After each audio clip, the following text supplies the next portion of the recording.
नमस्कार, ये है रेडियो हिंदुस्तान और मैं हूँ आरजे अंजू। बॉलीवुड की खबरों में आज हम बात करेंगे महाराज फिल्म की।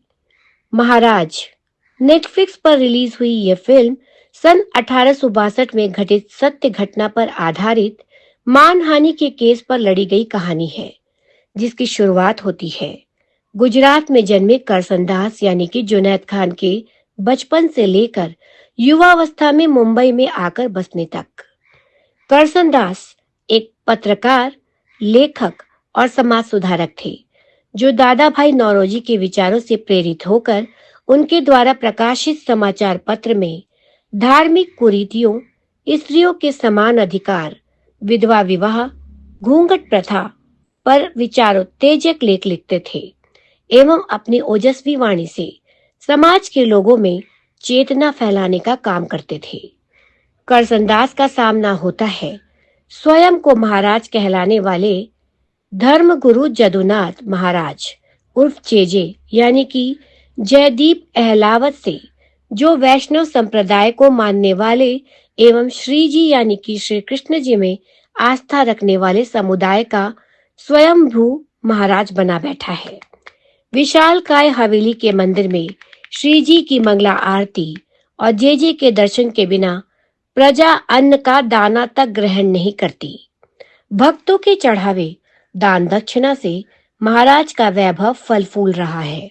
उनके हाथ भर लगा देने से प्रसाद को अमृत मानकर भक्तजन प्रसाद ग्रहण करने और उनकी चरण रज लेने के लिए टूट पड़ते हैं। पर असल में जे धर्म की आड़ में महिलाओं का यौन शोषण करता है, जिसे वह चरण सेवा का नाम देता है।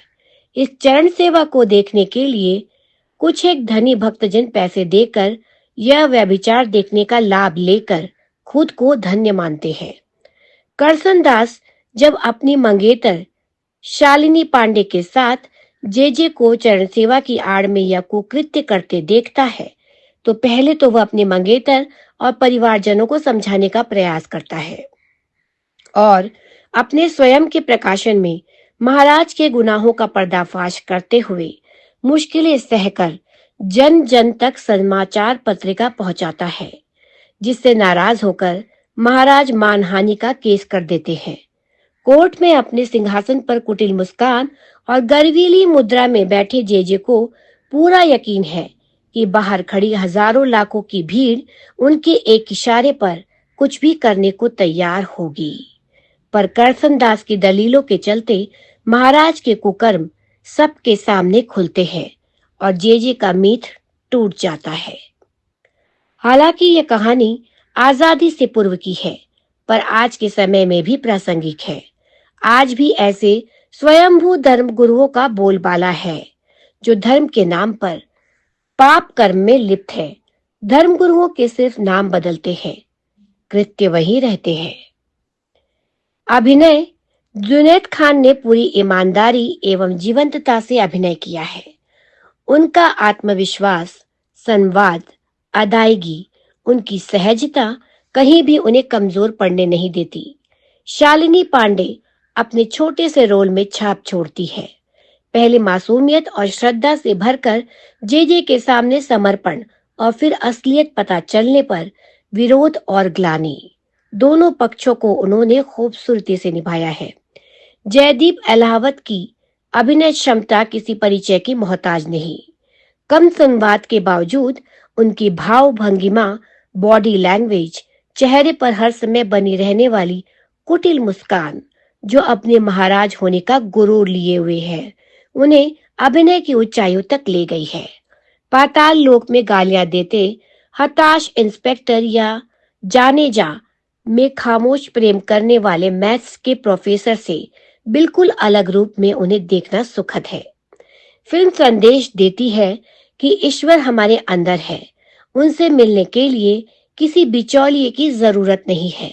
कोई गुरु, कोई सेवा, कोई प्रथा आपको स्वर्ग का टिकट नहीं देती।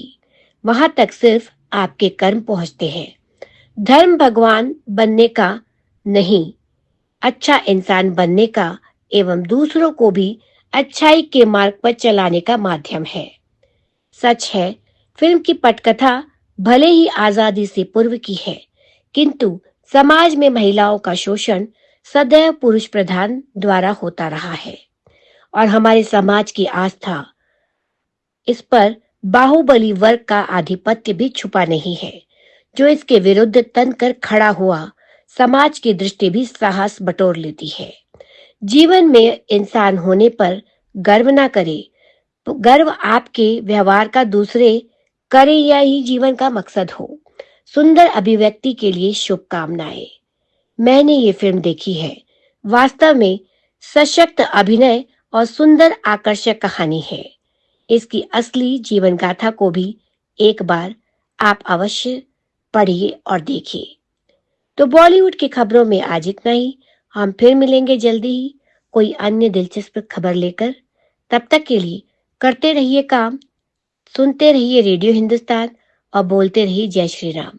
पानी बचाइए, सबको सिखाइए, पेड़ लगाइए, सबको सिखाइए, क्योंकि ये बहुत आवश्यक है। नमस्कार। रेडियो हिंदुस्तान